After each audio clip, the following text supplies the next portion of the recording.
compound binds with 30S ribosomal subunit.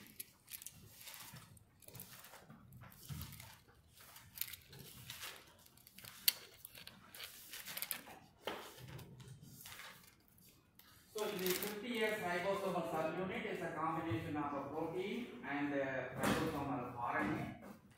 So the ribosomal RNA part is 23S ribosomal RNA, and in 30S ribosomal subunit, the RNA part is 16S ribosomal RNA. So we classify macrolides. Example: erythromycin, clarithromycin, azithromycin. Macrolides binds with 50S ribosomal subunit, and more specifically, macrolide interact with 23S ribosomal RNA. So this is the ribosomal subunit and the 23S ribosomal RNA. Both are correct for the mechanism for macrolide. And chloramenical, all chloramenical analogs binds with 50S ribosomal subunit, and more specifically binds with 23S ribosomal RNA. Both are correct answer. And for tetracyclines, example: tetracycline, chlorotetracycline, oxytetracycline, and oxycycline, minocycline. The mechanism is binds with 30S ribosomal subunit and interact with 16S ribosomal RNA. And all aminoglycosides. Aminoglycosides binds with 30S ribosomal subunit, interact with 16S ribosomal RNA. So that is the mechanism for protein synthesis inhibitor. There's three analogs: macrolides, chloramenical, tetracycline, all are bacteriostatic.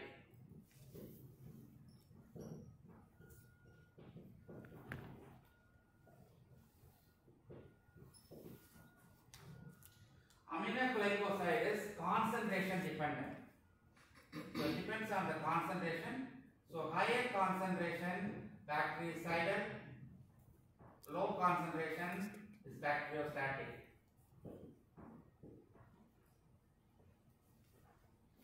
Example for aminoglycosides: gentamicin, neomycin, amikacin, kanamycin, streptomycin. Those are aminoglycosides.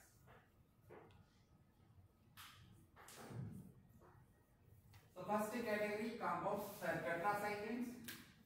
So tetracycline is an amphoteric compound. The compound has acidic and basic functional groups. There are 1 and 2 are acidic functional group.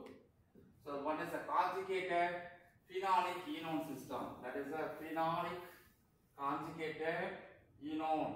That is a double bond and ketone enone system.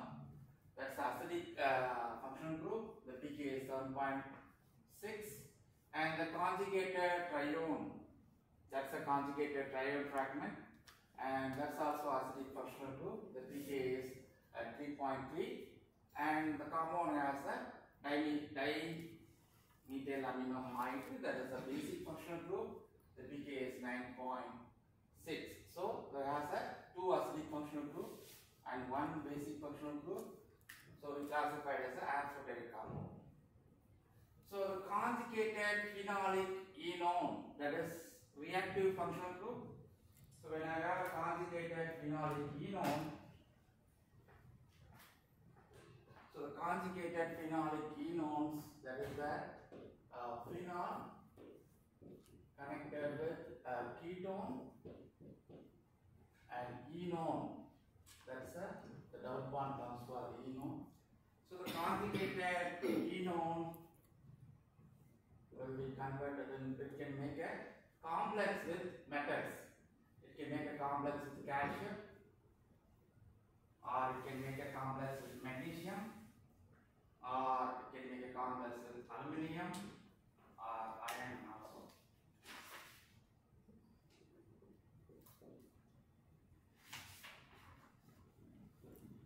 So when you combine any tetracycline analogs in combination of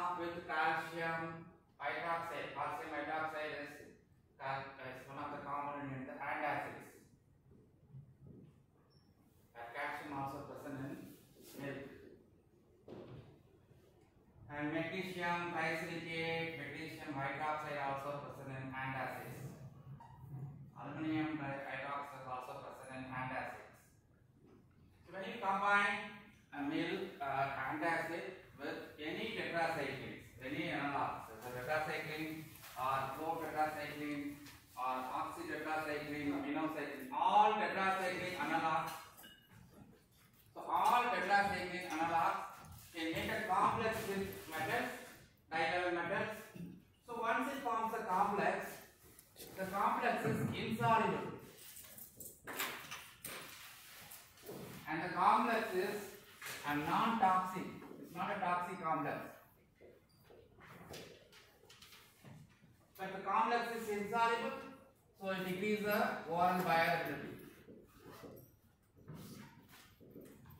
Decrease the overall bioavailability, and that's why it decreases the antibacterial potency, antibacterial activity.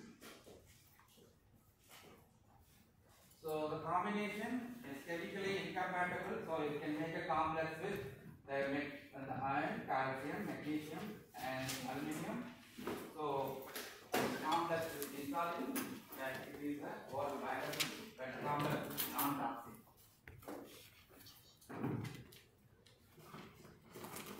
So one of the major issues with the tetracycline is epimerization. Epimerization is, we have a stereochemistry tetracycline, the fourth ring. We have the alpha stereochemistry, alpha amino dimethyl amino functional group. So under basic condition, this proton is removed, that makes a double bond here, and this intermediate is not a stable intermediate. And then further it can take a proton from bottom side or proton from top side.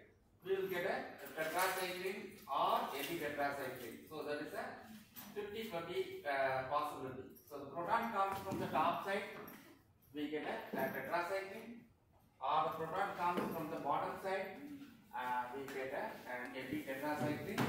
So the epimerization process, 50% of tetracycline is converted to epitetracycline, and the epitetracycline is, remember, that is a inactive compound. So epitetracycline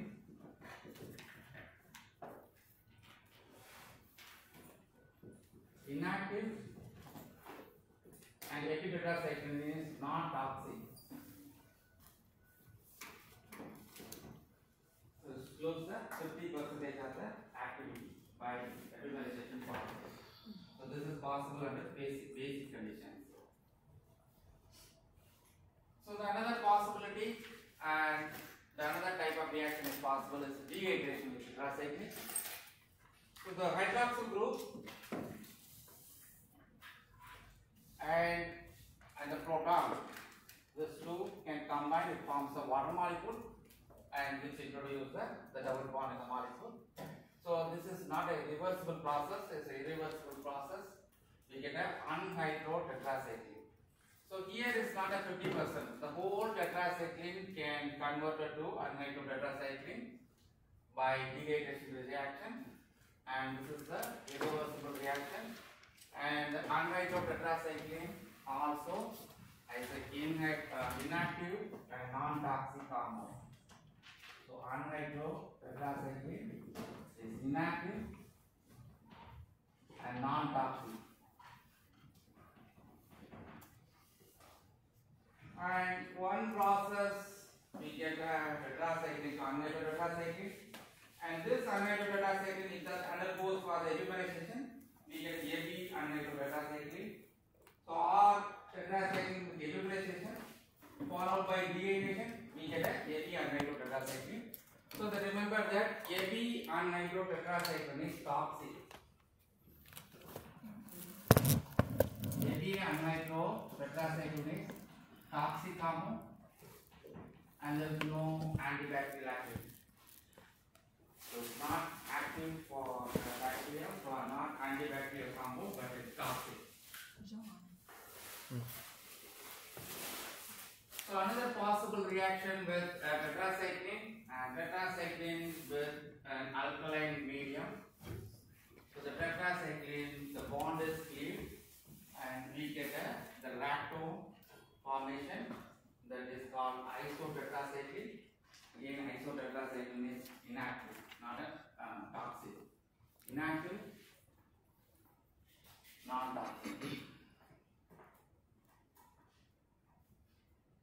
isotetracycline. Inactive means there is no antibacterial activity, but not that.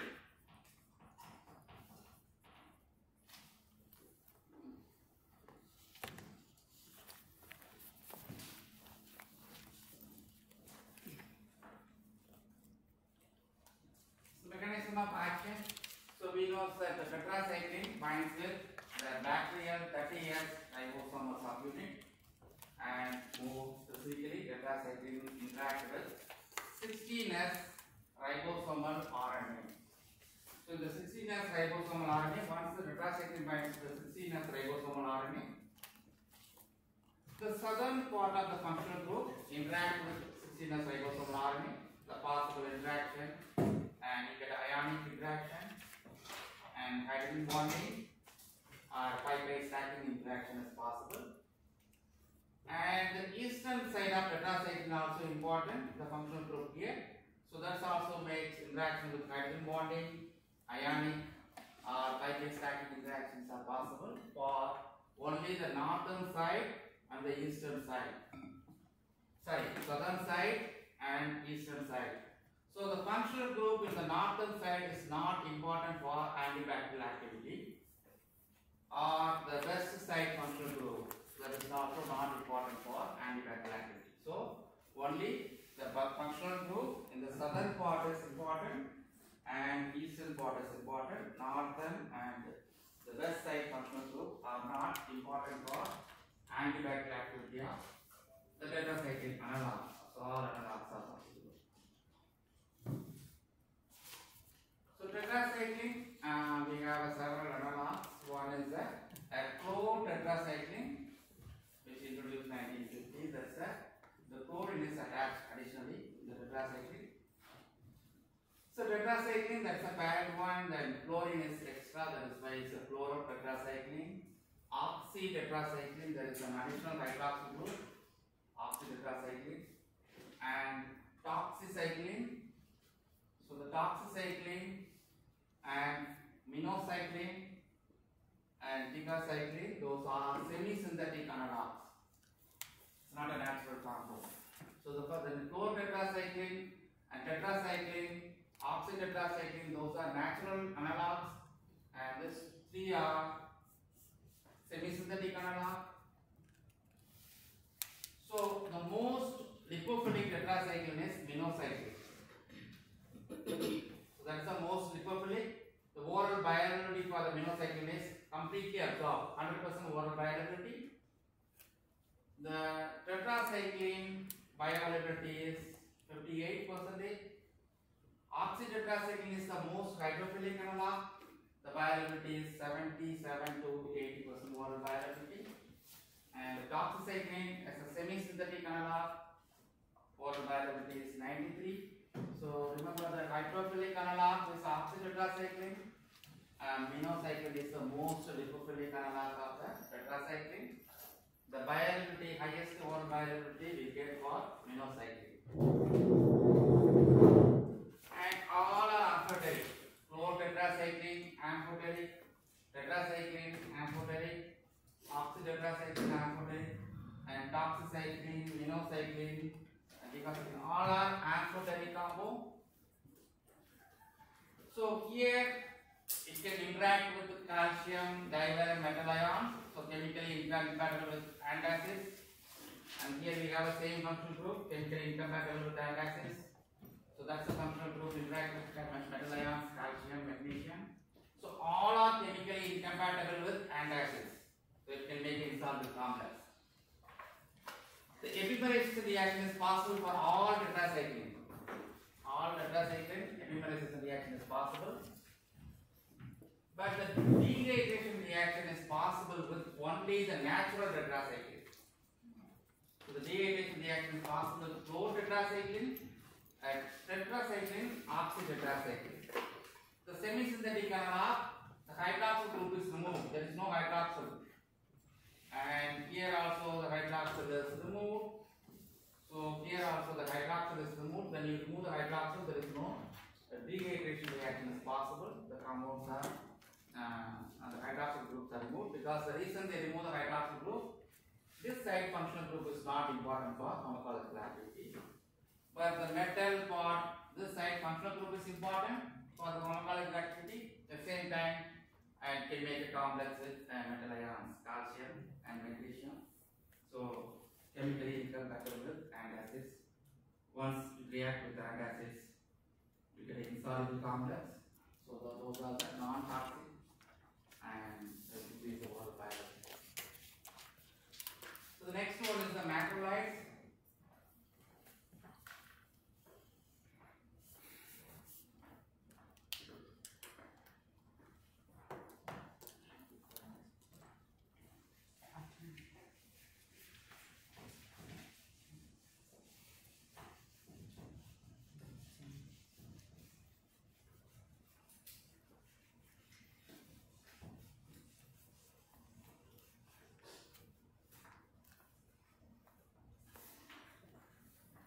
Macrolides, they are lactone. That's a cyclic ester. So it's a lactone. 12 member lactone. So when you started from counting from this, there's a 12 atoms are there. 1, 2, 3, 4, 5, 6, 7, 8, 9, 10, 11, 12, 16, 14. So 14 member lactone, not a 12. So it's a 14 member lactone. 1, 2, 3, 4, 6, 7, 8, 9, 10, 11, 12.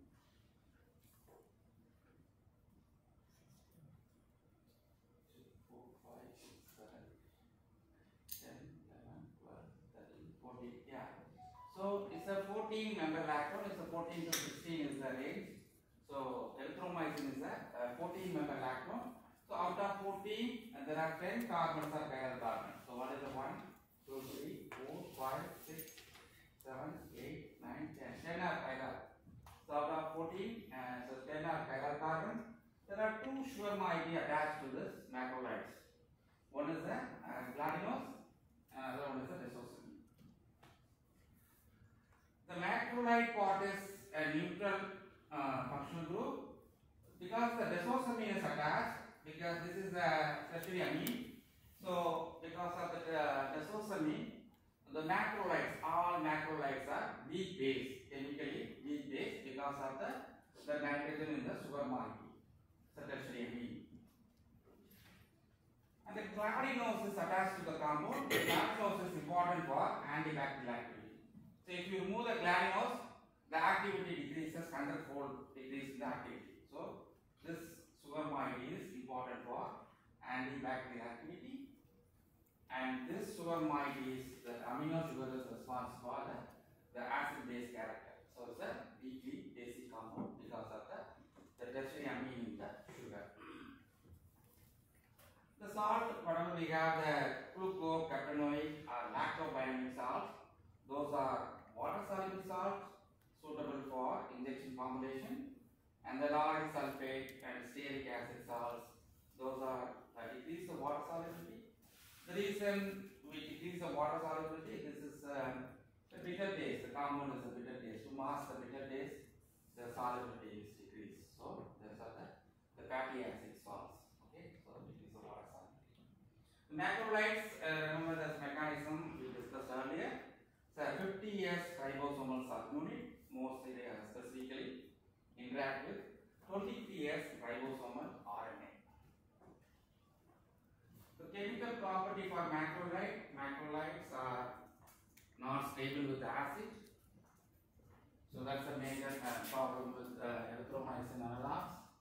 So the carbon number here, carbon 6, we have hydroxyl, and carbon 7, 8, and carbon 9, we have a ketone. So carbon, this is a delta positive, is a electrophile, and this is the delta negative, is a nucleophile. Yes, it's showing now. Can you touch my right from the local? So under acidic condition, it can react, it forms a internal ketol, acid catalyst reaction, it forms a cyclic ketol formation. once it forms a cyclic ketone, erythromycin is inactive. And erythromycin is inactive but not toxic. So that's the reason the erythromycin is not stable with stomach pH. Erythromycin is not stable with pH 2.0. It can form a cyclic ketone, makes a compound inactive. To avoid this, we have a film coating tablets are available. Film coating or ender coating. So this coatings make sure the compound is not soluble in stomach. It will solubilize only in intestine. So the intestine, the compound is stable. So because of cyclic ketone formation, once it forms a cyclic ketone in acidic environment, the compound becomes inactive. The erythromycin, we have a erythromycin ethyl succinate, that is a prodrug. Erythromycin stearate, that is a salt, and erythromycin lactobinate, that is also salt, and erythromycin estearate, that is also a prodrug. So commercially we have erythromycin estearate, that is a erythromycin prodrug. So there is a combination of a prodrug and a salt. The lauric sulfate is a salt. The propionate fragment is the bromide attached to the compound. So this is the propionate. The propionate is attached. So that is the bromide attached to this compound. With this propionate, compound is inactive. So it gets cleaved by esterases. It gets erythromycin. This is the active compound. Additionally, we have the salt with the fatty acid, lauric sulfate. Okay, that is the estearate. Erythromycin and ethyl succinate, that is a double prodrug. So the ester is 1 and that is a ethyl ester, that is 1 bromide, and another bromide, the succinate is attached. There are 2 bromide attached to the compound. So that is the reason we call it a double prodrug. So the reason for making a double prodrug, we need to mask the taste of the erythromycin. So erythromycin is bitter taste. So when you mask the taste, that is suitable for the pediatric suspensions or solutions. Whenever you make, you can mask the taste with the bromide, right? Erythromycin ethyl succinate. So when you attach this type of bromide, that decreases the water solubility, that can help to mask the bitter taste. Erythromycin stearate also water insoluble. So this is not a prodrug and it's like a salt, a fatty acid salt. So we know the erythromycin is a weak base, so it's positively charged. Erythromycin is a weak base, so it's positively charged, and they make a salt with fatty acid, stearate. So stearate is a fatty acid that is negatively charged, so that make a salt. There is no covalent bond. Just a positive and negative attraction. It's a salt.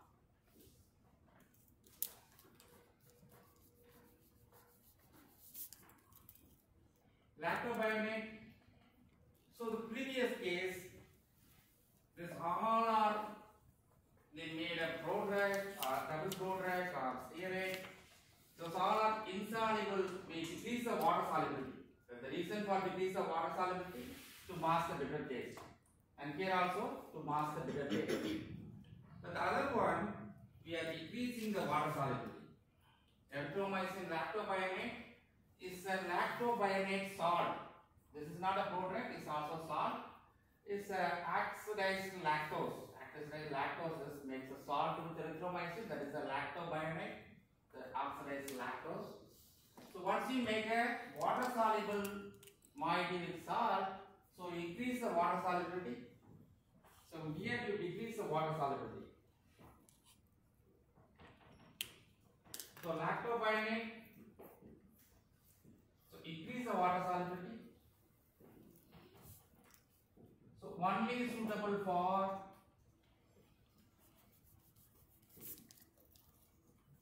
suitable, only suitable for injection formulations, not for oral tablets.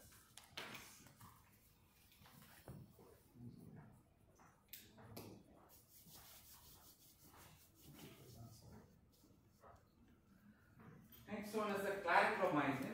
Clarithromycin. So we know that erythromycin, the major problem is erythromycin. There is a nucleophile and there is a electrophoid. Those two are in a close proximity. So when the compound exposed to acidic environment, we get a cyclic ketone. Once it forms a cyclic ketone, the compound is inactive. That is a major problem for erythromycin. So to avoid that, we need a film coating or entry coatings are required. Whereas clarithromycin, they change this hydrogen to methane. So when you change the hydrogen to methane, and that is not a nucleophile. So when you change to methane, that is a methoxy now. This you cannot clean easily, so it's not a nucleophile. So only the compound has electrophile. There is no cyclic ketone formation. There is no cyclic ketone formation, and we don't need any coating for clarithromycin. Clarithromycins are stable with acidic pH.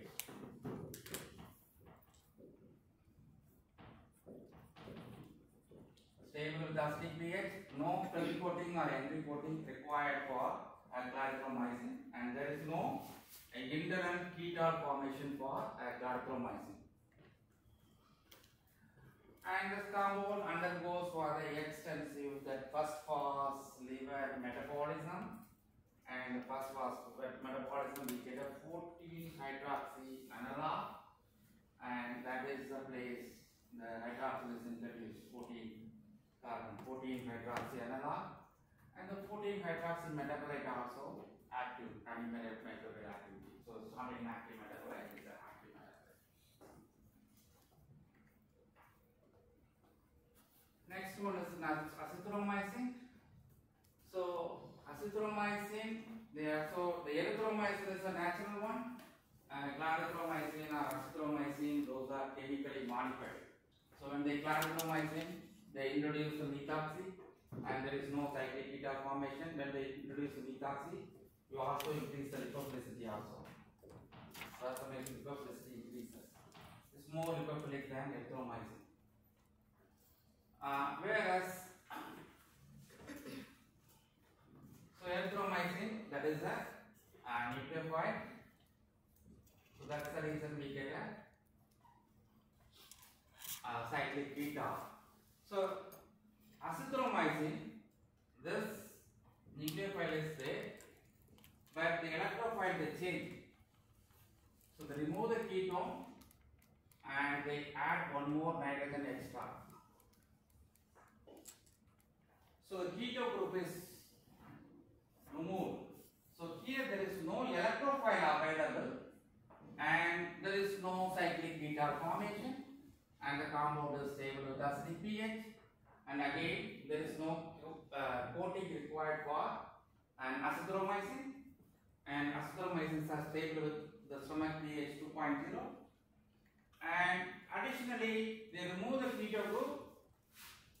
Additionally, they added one more extra atom here, that is the nitrogen. So azithromycin is a 15-member lactone.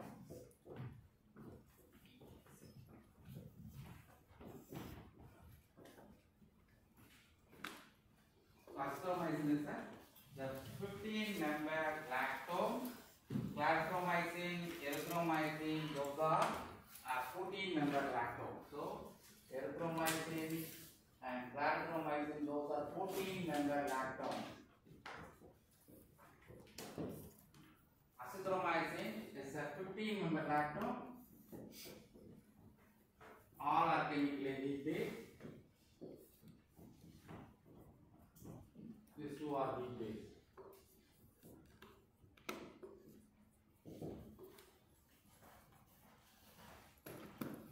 And stable with acidic pH, there is no cyclic ketone formation.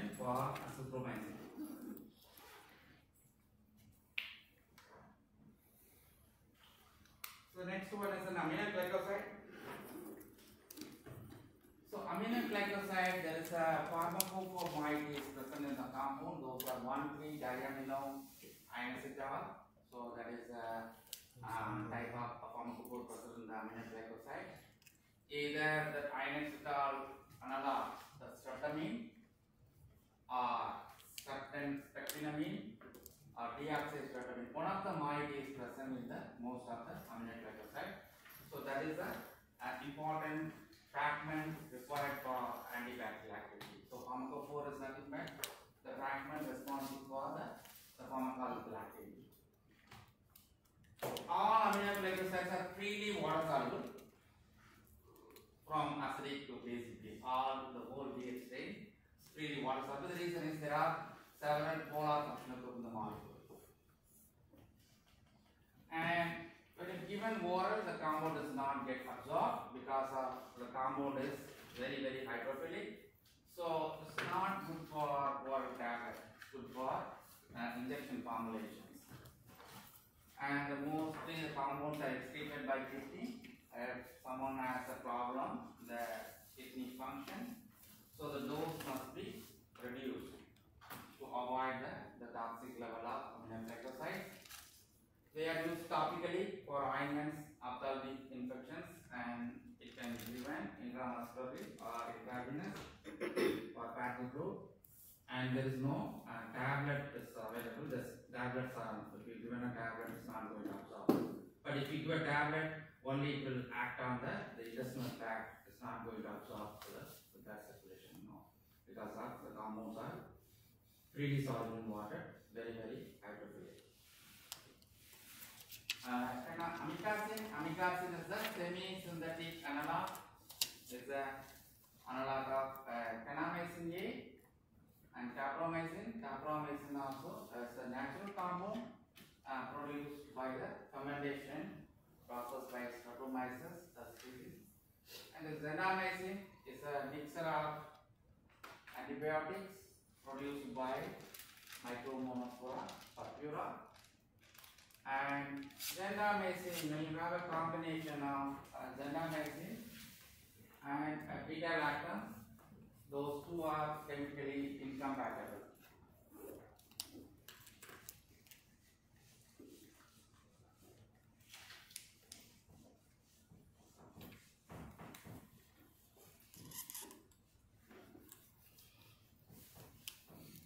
So when you mix the two antibiotics together, so aminoglycoside antibiotics, we have an amino functional group, and when you mix any beta-lactam type antibiotics, either ampicillin, amoxicillin, diclomicelin, cloxacillin, dicloxacillin, or cephalosporin, all cephalosporin analogs. When you mix any beta-lactam antibiotic, the beta-lactam antibiotics, we have carbonate. So that is delta positive. This is a highly reactive profile.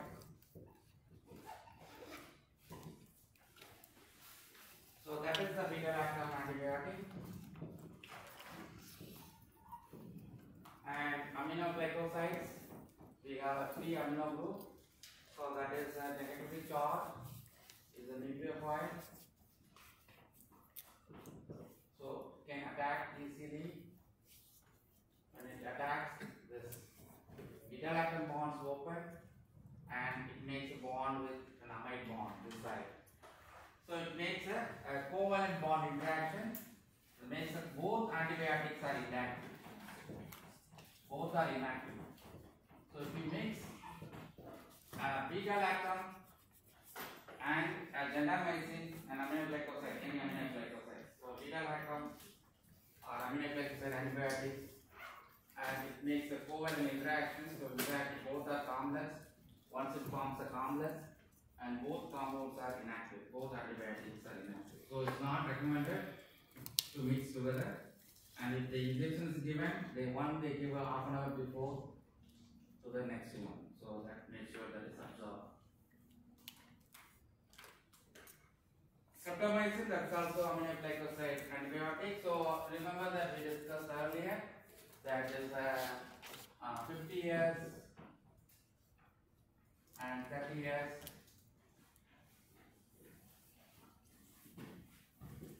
MC and EA. So aminoglycosides interact with the 30S ribosomal subunits and more specifically the 16S ribosomal RNA. That's the mechanism for aminoglycosides. So we discussed earlier, this all are bacteriostatic and aminoglycosides are concentration dependent. So higher concentration is a bactericidal and low concentration is a bacteriostatic.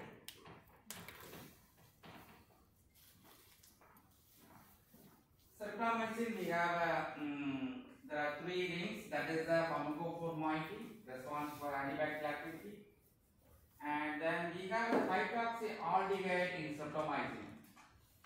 So when you have hydroxyaldehyde, this is highly the reactive functional group, and it's not recommended to heat at higher temperature. If you heat higher temperature, this bond will break, makes the compound inactive.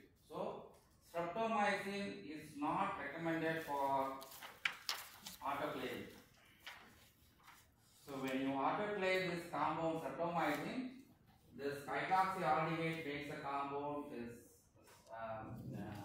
reactive, and that makes the bond is breaking this bond, and that is makes the compound inactive.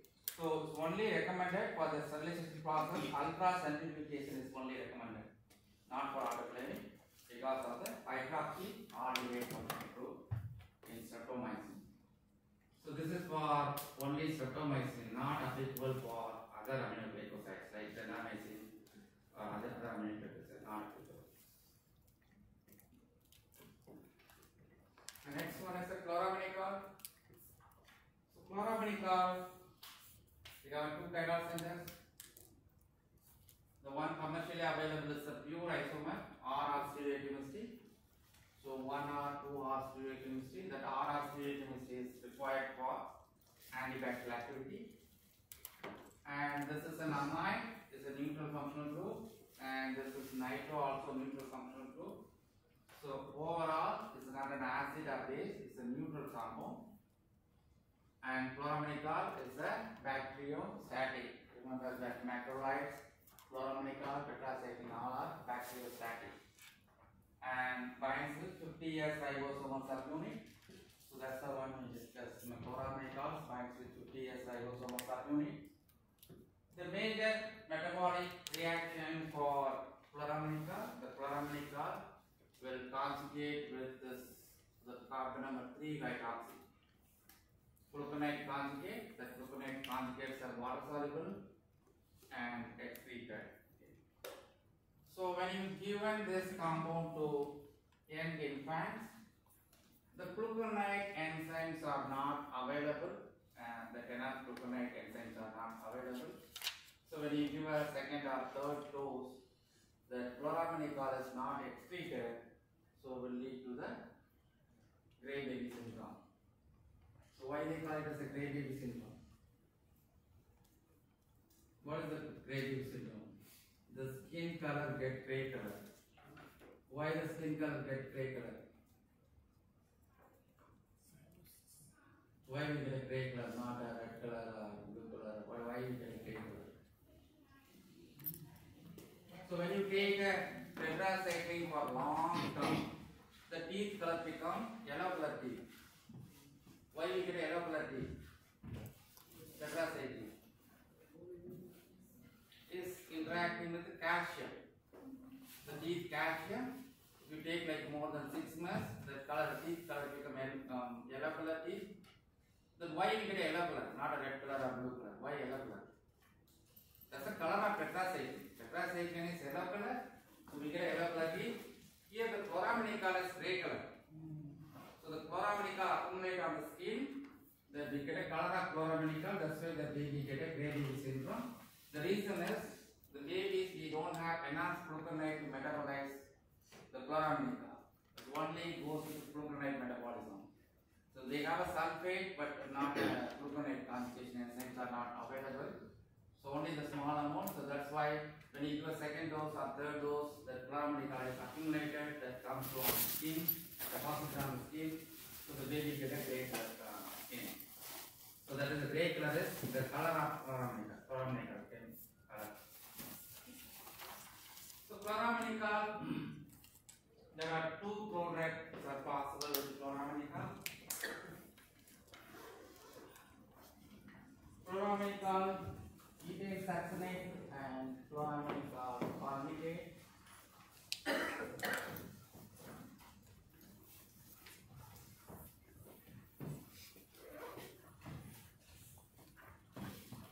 So chloramidicol succinate, chloramidicol succinate.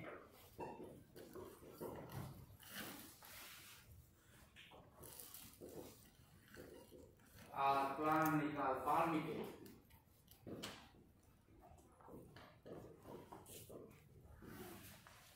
So chloramidicol hemisuccinate, the succinate moiety, both are prodrug. Chloramidicol hemisuccinate is a prodrug, and chloramidicol palmitate, that's also prodrug. So the succinate moiety is attached to increase the water solubility.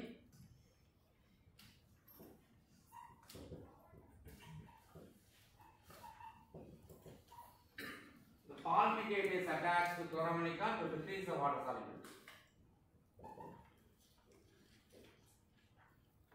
So to increase the water solubility, the succinate is suitable for only the injection formulation. So the palmitate will decrease the water solubility. That is the reason for decrease the water solubility to mask the bitter taste. So that's suitable for the pediatric formulation.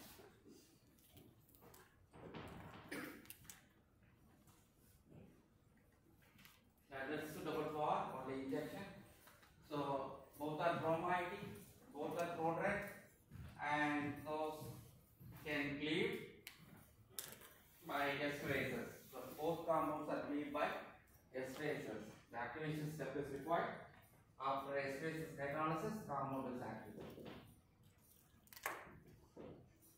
So there also we need activation. Esterases hydrolysis is required.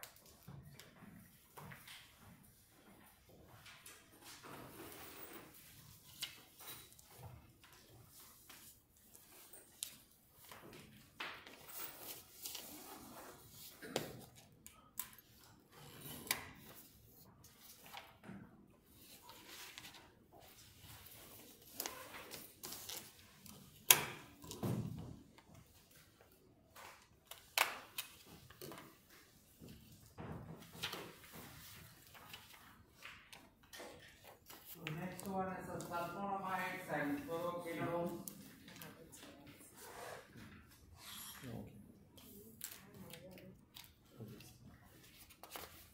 So all sulfonamides are bacteriostatic, and all fluoroquinolones are bactericidal, and sulfonamides are bacteriostatic, and fluoroquinolones are bactericidal. So sulfonamides, in a normal process, the dihydroteroate diphosphate, which coupled with para-aminobenzoic acid, and the reaction is catalyzed by dihydroteroate synthase, we get a dihydroteroic acid. So the dihydroteroic acid is an intermediate for the biosynthesis of tetrahydrofolic acid. So tetrahydrofolic acid is coming from dihydroteroic acid. So the tetrahydrofolic acid is considered as the methyl donor, that is it gives a methyl group for uridine, for the uridine is converted to thymidine. So thymidine biosynthesis, the tetrahydrofolic acid is important for thymidine biosynthesis. So thymidine is one of the building blocks for DNA. So the DNA biosynthesis, the thymidine is important. So here one of the intermediates we have the para-aminobenzoic acid.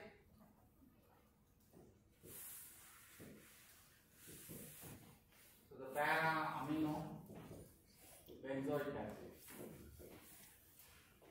So sulfonamides are mimicking this para-amino benzoic acid. Instead of para-amino benzoic acid, they give a sulfonamide. Structurally, sulfonamides are similar. So this also acid, and this also acid.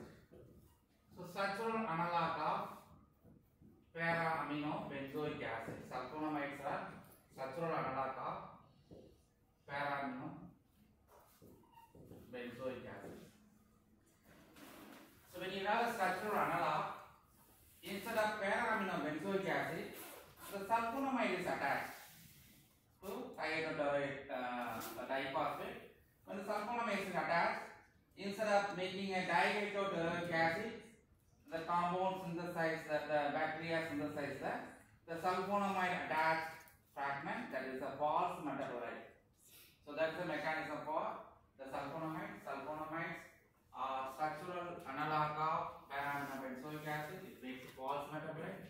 And the second mechanism, the sulfonamide inhibit the enzyme which is required for the biosynthesis, dihydroteroid synthase. It's a dihydroteroid synthase inhibitor, sulfonamide. So the major concern for sulfonamide, the pKa for the two are structurally same analog. So that's also acid and this is also acid. So instead of the natural para-amino benzoic acid, we are giving a sulfonamide and to mimic the para-amino benzoic acid. But the major problem is the pKa for the para-amino benzoic acid is 4.9. The sulfonamide pKa is 10.4. So this is not matching. This is a strong acid. This is strong. It's more acidic, not very strong. It's weak acid only, but as compared to this one is a strong acid. So we want to convert this 10.4 to somewhere close to 4.9. Then the compound is active. Otherwise, if you have 10.4 and the 4.9, these sulfonamides are not active. To make the compound active, we need to attach something here, some kind of heterocycles. When you attach heterocycles, the pKa is now, after attaching heterocycles, the pKa is 5.0. Now very similar to para-amino benzoic acid. So all sulfonamide, there is a heterocycle attached. Sulfoisoxazole, that isoxazole is attached.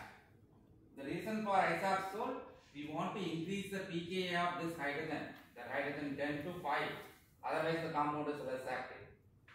Sulfadiazine, the diazine is attached, benzodiazine is attached. The reason for attachment is that is an electron withdrawing character of the heterocycle. The heterocycle take electron lone pair electrons. When you take electron withdrawing effect of this heterocycle, it takes a lone pair electron from nitrogen, makes this hydrogen is more acidic. So that acidity increases from and 10.4 to and 5.0. That 5.0 is required. The reason is the para-amino benzoic acid pKa is 4.9. So we want the same pKa, makes the compound active. Question. Yeah. How do you get it from 10.4 to 5.0? I think I blinked out when you explained. This 10.4, right? Right. How do you get it? So the para-amino benzoic acid pKa is 4.9. So when you need the structural analog of para-amino benzoic acid, that is sulfonamide. If you have this compound, the compound is active. But the problem is the pKa for this hydrogen is 10.4. But the acidity is not matching. This is a natural one. We are giving from externally synthetic compound to mimic this para-amino benzoic acid. But to mimic this activity, we want a similar pKa, the natural pKa. So here is 10.4. So if I attach some heterocycle, when you attach heterocycle, so that is an electron withdrawing groups. So when you electron withdrawing groups, when you withdraw the electron, and theoretically you increase the acidity. When you give electrons, the acidity will the pKa will go upside. When you give electron, when you withdraw the electron, the pKa will go down. The acidity increases. So the electron withdrawing group makes the pKa of this nitrogen 5.0.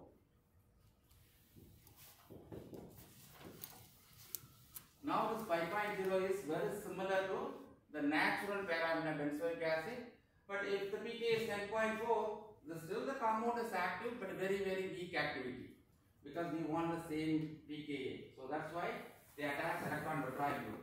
So we want only this to increase the pKa of this fragment is attached. Otherwise isopsol is not required for antibacterial activity. And sulfur diazine, the diazine, benzodiazine is attached. This fragment is attached to increase the pKa of this hydrogen to 10 to 10.4 to and 5.0. That's why all sulfonamides we have a heterocyclic moiety attached to increase the acidity, because the heterocycles are electron withdrawing groups. So when you have acetamide electron withdrawing group, this fragment is attached to increase acidity. So 5.4. Here there is no electron withdrawing group attached. 10.4. This is not active. I can say very weak active. And sulfur diazine, silver salt is used for the topical purpose, and acetamide is suitable for the eye infections. And sulfasalazine is a prodrug. So when the compound is taken orally, that undergoes for the reductive metabolism. It's not oxidation. Reductive metabolism in the gut bacteria.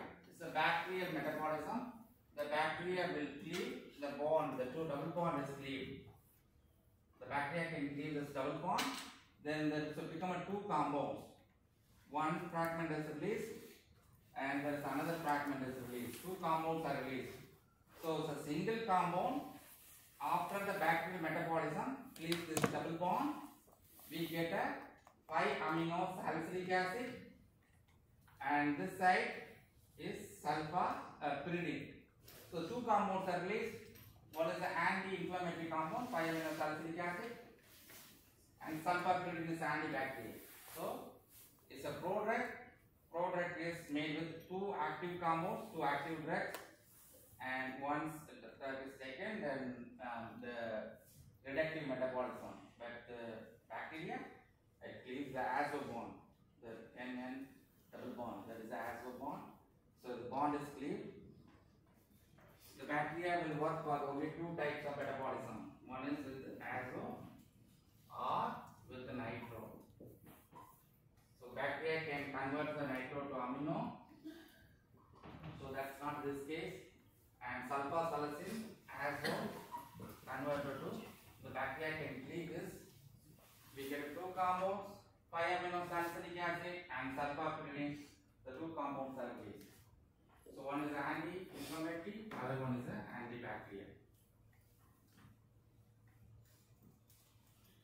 Trimethoprim. The mechanism for trimethoprim, the dihydroteroic acid is converted to dihydrofolic acid. The dihydrofolate reductase, which convert the dihydrofolic acid to tetrahydrofolic acid. So the tetrahydrofolic acid is required as a methyl donor for thymidine synthesis, and the thymidine is the building block for DNA. So the overall processes that inhibit the DNA biosynthesis. So the trimethoprim inhibits dihydrofolate reductase. And more specifically, the compound has 100,000 times more selective for the bacterial dihydrofolate reductase. It's not selective for the human dihydrofolate reductase. So what will happen if you inhibit the human dihydrofolate reductase? Is there any drug available for human dihydrofolate reductase? This is the bacterial dihydrofolate reductase inhibitor. Is there any drug available for the human dihydrofolate reductase? Methotrexate. So methotrexate is the human dihydrofolate reductase inhibitor. This is the bacteria. So the compound is 100,000 times more selective for the bacteria, not for the human. There is a mutation, single amino acid mutation instead of isoleucine.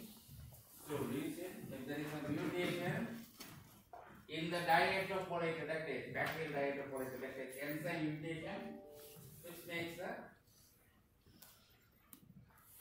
bacterial resistance. That is very common in pneumonia pathogen infections.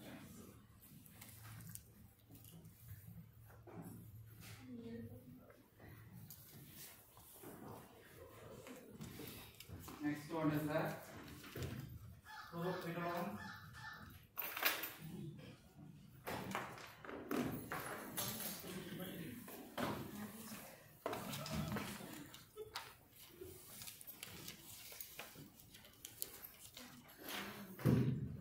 So quinolones, we have a bicyclic ring system. One is the saturated unsaturated one. Other one we have hydrogen, that is a substitution attached to this hydrogen, and that is a keto, and that is a double bond, and there is a carboxylic acid. This carboxylic acid is also important for hydrogen. So the main fragment important for antibacterial activity. This is the fragment important for antibacterial. So carboxy N, that is alkylated, 3 carboxy,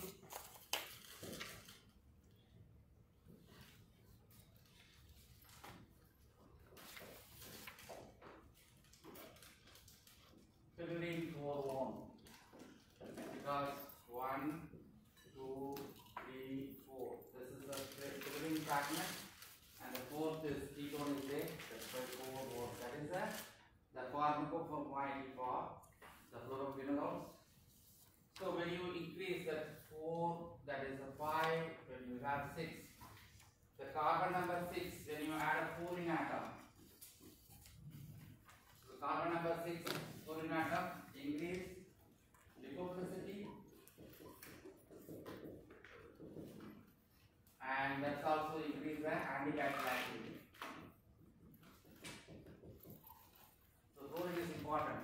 So this is the quinolone, and that's a fluorine. So all those analogs we have a fluorine together. That's why fluoroquinolone. The quinolone is attached to the fluorine at carbon number 6. That's the fluoroquinolone. Mechanism is a DNA kinase inhibitor, and also it inhibits that lipoisomerase 4.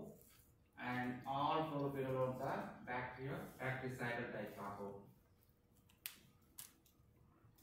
So the compound has a carboxylic acid, and there is a amine, secondary amine, and there is a tertiary amine. So all fluoroquinolones are amphoteric compounds. All fluoroquinolones are amphoteric.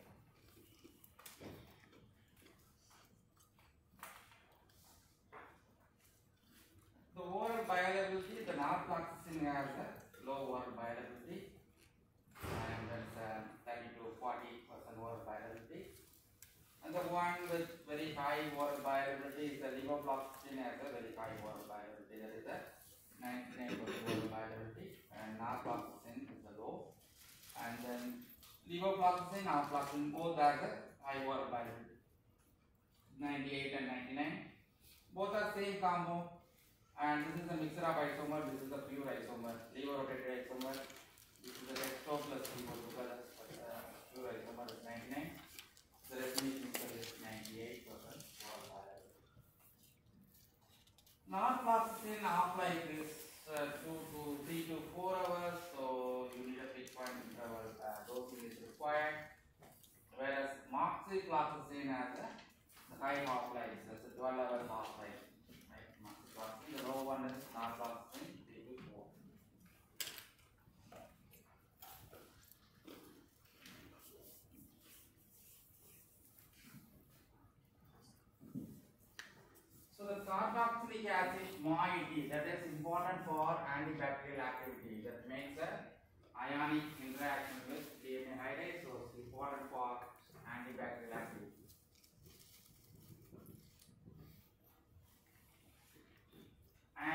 double bond is important for activity. That is important for activity. And when you change double bond to the saturated one, no double bond, that compound is less active or inactive. So you can say less active or inactive, so it makes inactivate the molecule. So this double bond is important, this carboxylic acid group is important. When you have a fluorine, that increases the lipophilicity and also increase the spectrum of activity. The fluorine is important. And fluorine at carbon number 8 also good. If you have a fluorine at carbon number 8, that increases the drug absorption and half-life. If you have a fluorine at carbon number 8.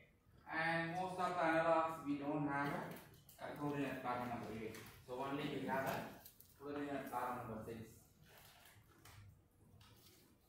So when you have a methoxy at carbon number 8, the methoxy group at carbon number 8, that reduce the photosensitivity.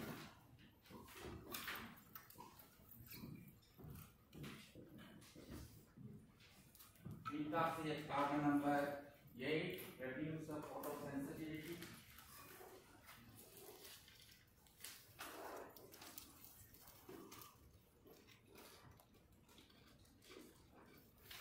Moxifloxacin, we have the methoxy, so low photosensitivity. And here afloxacin, levofloxacin also is a methyl type analog, so the photosensitivity is less. And here there is hydrogen only. So we get a photosensitivity reaction for norfloxacin and ciprofloxacin only, not for moxifloxacin.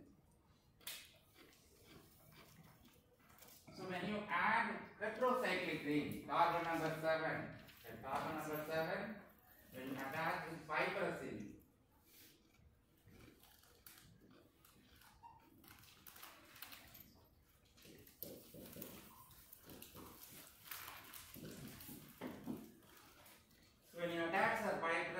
that increase the spectrum of activity in gram-negative bacteria. So this is important, increase the spectrum of activity in gram-negative bacteria.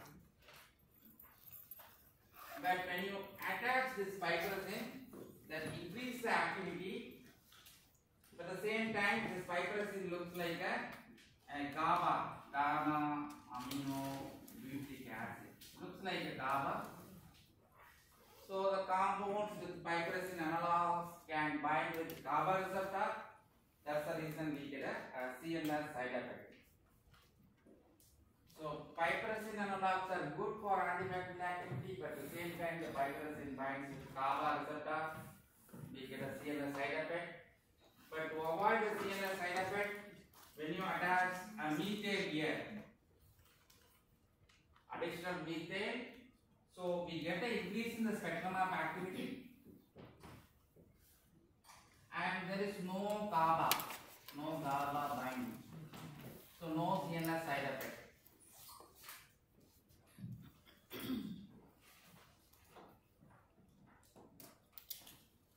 So which one will get a CNS side effect? Can you tell me? Which one will get a CNS side effect? Which one we don't get a CNS side effect? So those non-fluoxacin, we get a CNS side effect. Ciprofloxacin, CNS side effect is there. Afloxacin, levofloxacin, no CNS side effect. We don't get a CNS side effect for afloxacin and levofloxacin. Reason is this methyl group, and here this two we get a CNS side effect.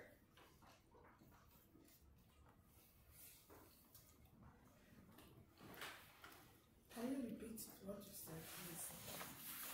So when you have a carbon number 7 and this is a heterocycle with 2 nitrogen atoms, it's a fibrosine. When you attach a fibrosine, those are good antibacterial. That increases the spectrum of activity, it's a gram-negative bacteria. But when you attach this compound, good for antibacterial activity, but the compound looks like gamma amino butyric acid. GABA mimics like a GABA structure. So the compound can bind to the GABA receptor, that is the inhibitory or the protonic acid is the excitatory, right? The GABA is the inhibitory neurotransmitter, right? So it binds to the GABA, you get a CNS side effect for this fibrous attachment. But for the CNS side effect, we can't remove this functional group. The reason is this is important for antibacterial activity. So when you add additional methane, now when you add additional methane, this is not going to GABA receptors.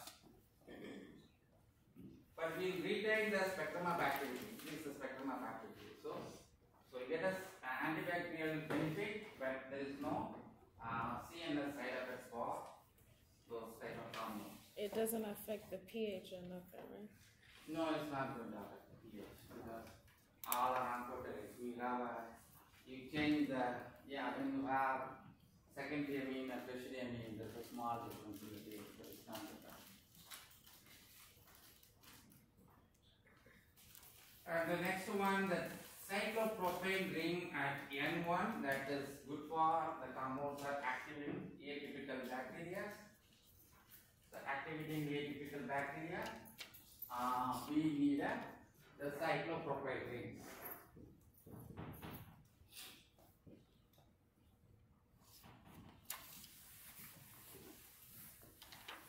And the stereochemistry, ofloxacin is a chiral compound, and there is a S isomer, that is a levorotatory isomer. So the levo isomer is 8 to 128 times more active. So levofloxacin is more active than ofloxacin. Ofloxacin is a racemic compound. The levofloxacin is the levorotatory isomer. All ciprofloxacin, all the fluoroquinolones are chemically incompatible.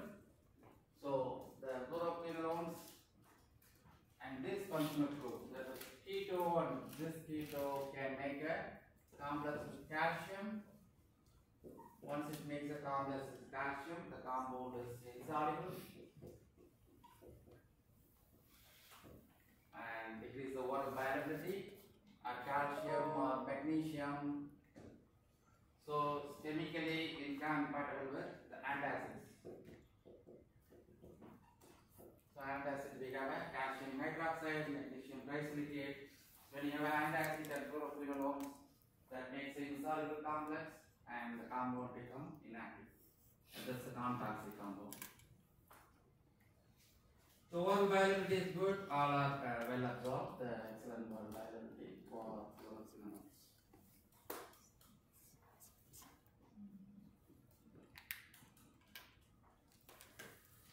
So for aspirations, all are amphoteric. So naproxen, ciprofloxacin, carboxy, secondary amine or tertiary amine, those are amphoteric. Levofloxacin, ofloxacin, those are amphoteric. And moxifloxacin also amphoteric compound. And norfloxacin, ciprofloxacin, there is no chiral center. Those two are achiral compound. There is no chiral center. And ofloxacin, there is only one chiral center. And ofloxacin is a racemic compound. And levo is the pure isomer, the levorotatory isomer. And that's the S isomer. S is more active than the R isomer. R is the X isomer. Moxifloxacin, as the two chiral centers are there.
K is right. And the common metabolic reaction for all sulfonamides are metabolized with this amino group acetylation reaction. That is a very common metabolic reaction for sulfonamide. So the sulfonamide, we have para-amino-moiety. So those most common metabolic reaction, it goes for the acetylation and it forms that's a phase to metabolism, right? So NH, that's a phase to metabolism. What is the problem with this metabolism? Anyone knows? Is there any problem with this acetylation metabolism? What is the purpose of phase to metabolism? Phase 2 Increase the water solubility. That is the purpose for the phase to metabolism. So that rule is not applicable for any acetylation reaction. Whenever you gluconide or sulfate that increase the water solubility, acetylation will not increase the water solubility. But any drugs which goes for the acetylation, you decrease the water solubility, there is a possible for the crystallization. So the right answer B is ionized because the reason is pH 5.0 and negatively charged. That is, this two applicable for not only sulfides, but applicable for all sulfonamide analogs. And this para-amino-benzoic carbonate, that is applicable for all sulfonamide analogs. Inhibitor, this is applicable for all sulfonamide analogs. And yeah, gluconide also little, not much, but small amount. Major metabolism is acetylation. And this also applicable. This key is applicable for any sulfonamide drug molecule. This key is applicable. Now this is called.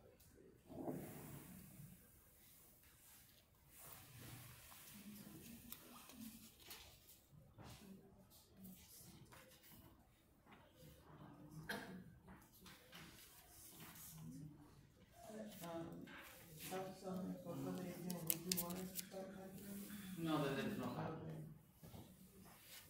You want calculation? We can add. No, already I have submitted this, so I can't change.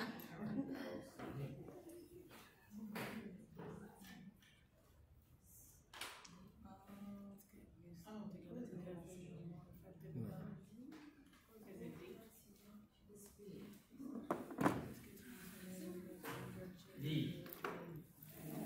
It's good to use them together because they are more effective in combination.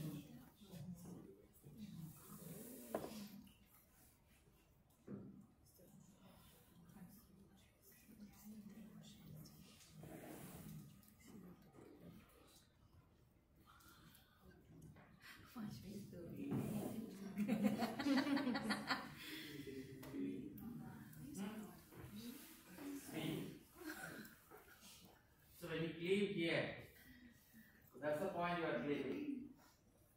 That's called azo bond. When you cleave the azo bond by bacteria, you get a and 1, 2, 3, no, 1, 2, 3, 4, 5.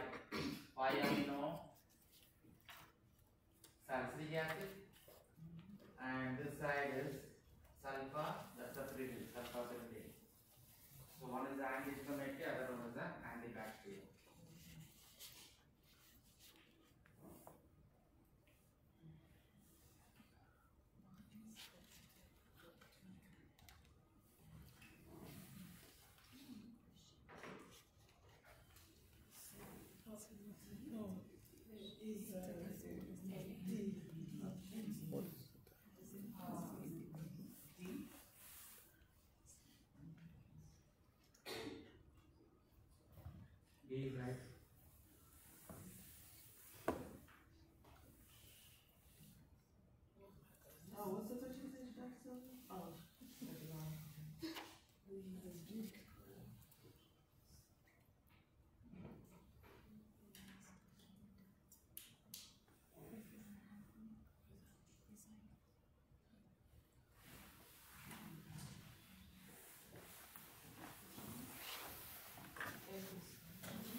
right? D as in dog is correct.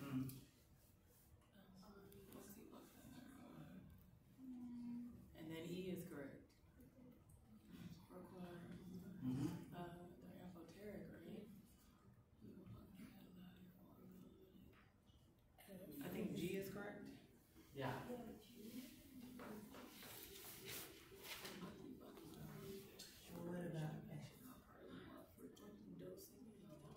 K is Not a big base. All group They're amphoteric.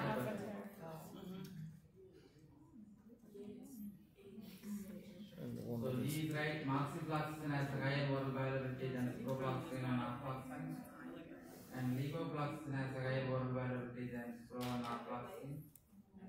And ciprofloxacin and naproxen has a shorter duration of action and require more dosing, frequent dosing interval. ciprofloxacin And has a longer naproxen duration. has a low oral bioavailability. And moxifloxacin has a longer duration of action.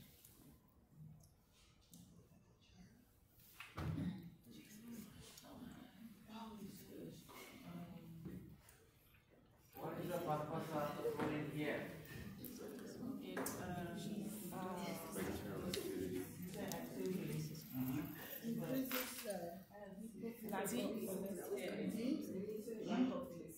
yeah, lipophilicity increases Increases lipophilicity. D. So that's the And one more. Yeah, increases the Increases. spectrum of action. yeah, there's one more. Improves the spectrum of activity. Gram negative bacteria. H. H. So D. That's the only two? No. C also right. And H. H also. H also. So increase the lipophilicity means increase the bacterial cell organization. That's also applicable, right? So The spectrum of C, activities. D, Increase bacteria. H. Can you go back to the question? First one. No, the question. What is the question question? number. Addition of fluorine group to the position 6 of the quinol. You said H2. Okay. H, yeah. C, D, H.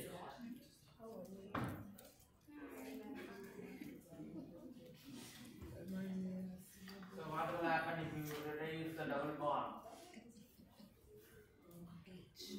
Reduce the double bond. Yeah. Photosynthesis. Removal of the double bond. What will happen? Improve the spectrum activity against Spectrum is the Removal of double bond. Is it the atypical? So you be thinking that you just don't say the binary. is it G? Decrease. Which one? Is it G? Inactivate. Right. Yeah. Is it only one out of all 15? Inactivate someone. It says select all correct. That's it. That's what I'm saying. Select all. When you say select all correct things, you take more than one. And you only gave us one?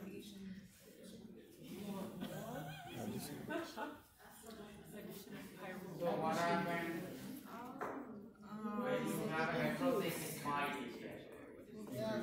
Increasing the spectrum of activity. increase So is it G? spectrum of activity. Is it G? Yeah, dog. Right? G and Oh, there's another one this time? Yeah, D. J. J, that's when we use GABA. When you have a heterocycle, it binds with GABA. So G and J. J.